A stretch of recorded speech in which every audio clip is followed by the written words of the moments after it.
नमस्कार दोस्तों, यहाँ पर आप लोग देख सकते हैं मेरे पास 10th क्लास के छात्रों के लिए जुलाई मंथली एग्जाम का क्वेश्चन पेपर है और इसका ऑब्जेक्टिव का आंसर मैं आपको बताने वाला हूँ। दोस्तों 22 जुलाई के दिन सेकंड पल में आप लोगों का 10वीं का संस्कृत का पेपर होने वाला है और जो इस वीडियो में आपको ऑब्जेक्टिव क्वेश्चन बता रहे हैं ना, एकदम 100% हूबहू आपको एक एक ऑब्जेक्टिव क्वेश्चन एग्जाम में देखने को मिलेगा। तो मैं आपसे यही कहूँगा कि अगर आप अच्छे से याद कर लेते हैं तो इस एग्जाम में भी काम आएगा, फाइनल एग्जाम में भी काम आएगा। ठीक है ना, अच्छे से सारे ऑब्जेक्टिव क्वेश्चन याद कर लीजिए।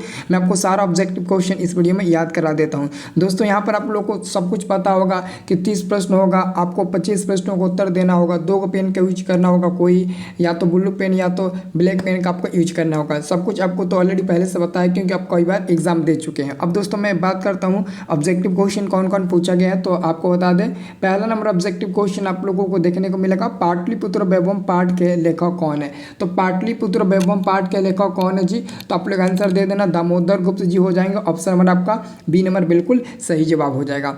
ठीक है, और ये हमारा मोबाइल नंबर आप लोग नोट कर लीजिए। क्यों मोबाइल नंबर मैं दे रहा हूँ, क्योंकि दोस्तों आप लोगों को व्हाट्सअप ग्रुप में जुड़ना है। बहुत ऐसे लड़के हैं जो व्हाट्सअप ग्रुप में नहीं जुड़े हुए हैं। मेरा एक फ्री व्हाट्सअप ग्रुप है, उसमें जो भी बच्चा जुड़ता है ना, उसको ना सभी विषयों का ऑब्जेक्टिव सब्जेक्टिव क्वेश्चन देकर हेल्प किया जाता है। तो हमारे व्हाट्सअप ग्रुप में जुड़ जाना, ये हमारा नंबर, बस इस नंबर पर अपना नाम लिख कर भेज देना है। जैसे ही आप नाम लिख कर भेजेंगे ना, तो इधर से हम आपको एक लिंक भेजेंगे, उस लिंक पर क्लिक करके आप ग्रुप ज्वाइन कर लेना। उस ग्रुप में सारा चीज़ आपको मिलता है, फ्री व्हाट्सअप ग्रुप है, कोई दिक्कत नहीं होगा, एकदम आराम से सारा चीज़ का आपको जानकारी उसमें मिलता है। तो व्हाट्सअप ग्रुप आप लोग ज्वाइन कर लेना।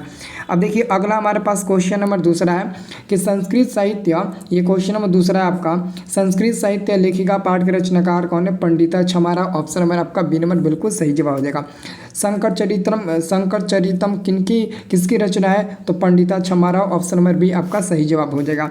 अगला क्वेश्चन आपका है सत्याग्रह गीता के रचनाकार कौन है, तो इसका भी आंसर आपका हो जाएगा, ऑप्शन नंबर बी हो जाएगा, पंडिता छमारा हो जाएंगे। ठीक है ना।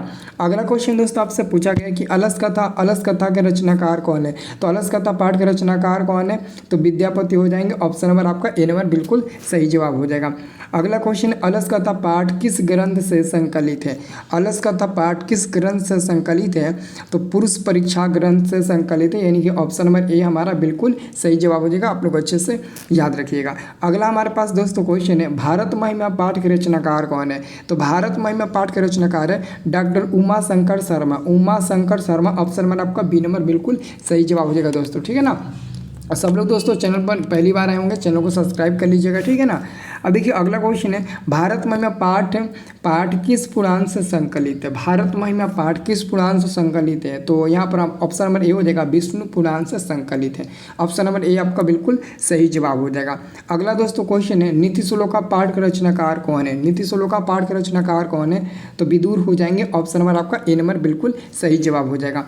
अगला हमारे पास क्वेश्चन है नीति श्लोका पाठ किस ग्रंथ से संकलित है, नीति श्लोका जो पाठ है ना वो किस ग्रंथ से संकलित है, तो विदुर नीति। ऑप्शन नंबर आपका ए नंबर बिल्कुल सही जवाब हो जाएगा। इससे आप लोग अच्छे से याद रखिए। अगला क्वेश्चन है स्वामी दयानंद ने किस ग्रंथ की रचना किया था, तो स्वामी दयानंद ने सत्यार्थ प्रकाश नामक ग्रंथ की रचना किया था। ऑप्शन नंबर ए हमारा बिल्कुल सही जवाब हो जाएगा। अगला दोस्तों क्वेश्चन है मंदाकिनी वर्णम पाठ के लेखक कौन है, तो मंदाकिनी वर्णम पाठ के लेखक कौन है दोस्तों, आप लोग बता देना, महर्षि वाल्मीकि जी हो जाएंगे। ऑप्शन नंबर सी आपका बिल्कुल सही जवाब हो जाएगा। अगला क्वेश्चन है मंदाकिनी वर्णम पाठ किस ग्रंथ से संकलित है, तो विष्णु पुराण से नहीं, रामायण से संकलित है, सॉरी रामायण से संकलित है। ऑप्शन नंबर आपका 13 का ए नंबर बिल्कुल सही जवाब मिल जाएगा। ठीक है। अब दोस्तों अगला क्वेश्चन मैं बात करूं, अगला क्वेश्चन हमारा है 14 नंबर, व्याघ्रपति कथा के रचनाकार कौन है, तो नारायण पंडित हो जाएंगे। ऑप्शन नंबर ए हो जाएगा। अगला क्वेश्चन है 15 नंबर की व्याघ्रपति कथा किस ग्रंथ से संकलित है, तो हितोपदेश हो जाएगा। 15 का ऑप्शन नंबर आपका ए नंबर बिल्कुल सही जवाब हो जाएगा। सब लोग अच्छे से याद कर लीजिए। अगला क्वेश्चन है तत्पुरुष समास का उदाहरण नहीं है, कौन तत्पुरुष समास का उदाहरण नहीं है, तो दोस्तों हो जाएगा चौराहा, क्योंकि चौराहा में चौराहा का जो पहला पद है वो संख्यावाचक है, ये हमारा द्विगु समास होगा। बाकी हमारा राजपुत्र पवनपुत्र वनवास ये सभी हमारा तत्पुरुष समास का उदाहरण हो जाएगा। अगला हमारे पास क्वेश्चन है अब वैभाव समास में पद प्रधान होता है, तो पूर्व पद प्रधान होता है। ऑप्शन नंबर ए आपका सही जवाब हो जाएगा। द्वंद्व समास है, तो द्वंद्व समास का उदाहरण कौन सा है, तो दिन रात, ये द्वंद्व समास का उदाहरण होता है, क्योंकि इसके बीच में ना योजक चिन्ह का प्रयोग किया गया है, और जिसमें योजक चिन्ह का प्रयोग किया जाता है वो हमारा द्वंद्व समास होता है। ठीक है, याद रखना। अब दोस्तों अगला क्वेश्चन है आपका, विद्यालय का संधि विच्छेद क्या होगा। विद्यालय का दोस्तों आपको याद रखना है विद्या प्लस आलय। विद्यालय का संधि विच्छेद क्या होगा, विद्या प्लस आलय। ऑप्शन नंबर आपका ए नंबर बिल्कुल सही जवाब हो जाएगा, आपका आंसर ए नंबर हो जाएगा। अच्छे से आप लोग याद रखिएगा। अगला दोस्तों हमारे पास क्वेश्चन है, ज्योतिर्मय उदाहरण है का, किसका उदाहरण है। ज्योतिर्मय जो होता है वो किसका उदाहरण होता है, तो विसर्ग संधि का उदाहरण होता है। बहुत इजी क्वेश्चन पूछा गया है, जैसे कि दोस्तों अभी पूछा गया आगे संधि का भेद, और मतलब कि आसानी क्वेश्चन, आसान क्वेश्चन आप लोगों से पूछा गया है। तो मैं आपको इसका पीडीएफ बता देता हूँ, आप लोग पीडीएफ डाउनलोड कर लीजिए, ठीक है ना। अभी सब्जेक्टिव क्वेश्चन भी आप लोगों को देना है और याद कराना है, अच्छे तरीके से प्रैक्टिस कराना है, एग्जाम की तैयारी आपको कराना है, ठीक है ना। तो इसका पीडीएफ हम दे देते हैं, डिस्क्रिप्शन में दोस्तों लिखा होगा डाउनलोड सब्जेक्टिव क्वेश्चन का पीडीएफ, या फिर लिखा होगा डाउनलोड क्वेश्चन पेपर पीडीएफ। तो जैसे ही आप उस पर उंगली से क्लिक करेंगे ना तो वो ओपन हो जाएगा, आप वहाँ से डाउनलोड कर लेना, ठीक है। नहीं तो देखो मैं खुद आपको बता देता हूँ, अपने अपने मोबाइल में गूगल ब्राउज़र ओपन करिए, मैं आपको तुरंत अभी बता देता हूँ, देखिए कैसे। तो यहाँ पर दोस्तों देख सकते हैं हमने गूगल ब्राउज़र ओपन कर लिया, आप लोग भी ओपन कर लेना। और ओपन करने के बाद ये जो सर्च वाला ऑप्शन दिख रहा है ना, इसी में आपको आकर सर्च करना है studyplusofficial.com। देखिए ध्यान से, इसको कॉलम से लिख लीजिए, तो सभी लोग इसको कॉलम से लिख लीजिए, studyplusofficial.com लिख कर आपको सर्च करना है। और जैसे ही आप लोग लिख कर सर्च करिएगा ना तो ये आपका पेज ओपन हो जाएगा। अब इसी में दोस्तों आप लोग देख लीजिएगा, ये संस्कृत का है, नीचे जाइएगा तो आपको यहाँ पर 9वीं का हिंदी मिल जाएगा, फिर उसके नीचे जाइएगा तो 10वीं का नन हिंदी मिलेगा, सारा विषय का यहाँ पर आपको मिल जाएगा, ठीक है ना। यहीं से आपको सब चीज़ मिलेगा। तो हम इस पर क्लिक कर देते हैं संस्कृत वाले पर, ये ऐड आएगा ना, तो ऐड को आप लोग काट देना।